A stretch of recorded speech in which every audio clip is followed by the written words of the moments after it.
This is my first video on the YouTube. सर्ट्सहरु बाहेक चाहिँ यो भिडियो चाहिँ फर्स्ट भिडियो हो मेरो र अहिले चाहिँ मैले एउटा स्केच बनाइरहेको छु। स्केच चाहिँ मैले मेन गरी चाहिँ चारकोल पेन्सिल युज गरेर बनाइरहेको छु। अर्को चारकोल पनि छ मसँग जुन चाहिँ एकदमै सानो भइसक्यो। यो चाहिँ मेरो फेभरेट चारकोल पेन्सिल। र beside this मसँग चारकोल पाउडर पनि छ जुन चाहिँ मैले पेन्सिल सार्प गर्दाखेरि र चारकोल सार्प गरेर बनाएको छु।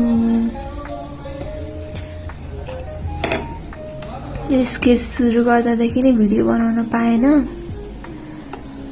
किनकि मैले कहिले पनि युट्युबमा लङ भिडियो हाल्ने गरेको थिएँ। स्केच चाहिँ अलमोस्ट 50% जति चाहिँ भइसकेको छ। हेर्दाखेरि चाहिँ 90% सकिसक्यो जस्तो देखिन्छ त।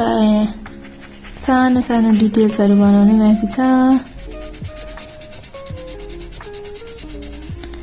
सानो सानो डिटेल्सहरु अनि यो ब्लेन्ड पनि राम्रोसँग मजाले भइसकेको छैन। यताको चाहिँ कति राम्रो देखिरहेको छ।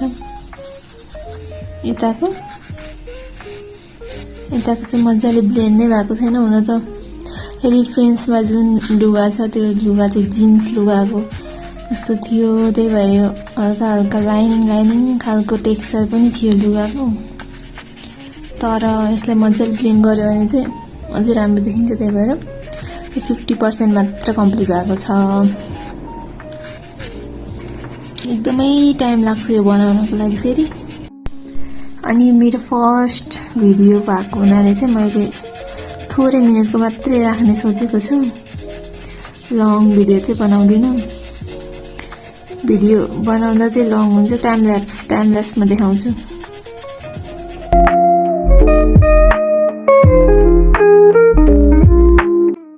अनि मेरो हाइलाइटिङको लागि चाहिँ मैले इरेजर युज गरिरहेको छु।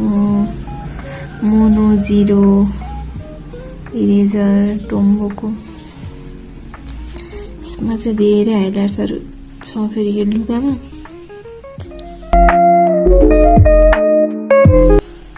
यो चाहिँ मलाई एकदम मन पर्यो यो इरेजर पनि। अनि यो मैले बनाइरहेको पार्ट वाला यो वाला स्मल डिटेल्सहरु मैले चाहिँ रेफरेन्सको लागि चाहिँ मोबाइलबाट हेरिरहेको छु। र टेक्सचर नै कस्तो रफ टाइपको छ, त्यही भएर यो पनि त्यस्तै बनाउनु पर्ने। यताको चाहिँ स्मुथ थियो, त्यही भएर स्मुथ बनाएँ मैले।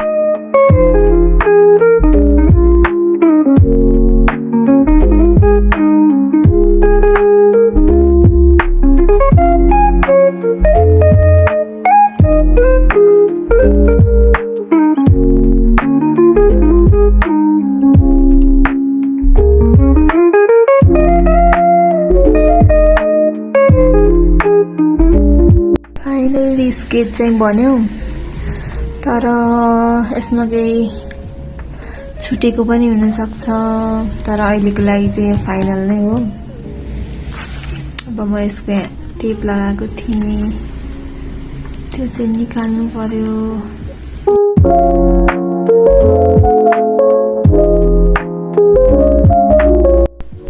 So this much for this video. अब अर्को भिडियोमा चाहिँ अर्को न्यू स्केच मैले के गर्दैछु भनेर लिएर आउँछु र यसमा के डिटेलिङ छुटेको रहेछ भने त्यो पनि सुरुमा भन्छु म। So bye bye, thank you for watching.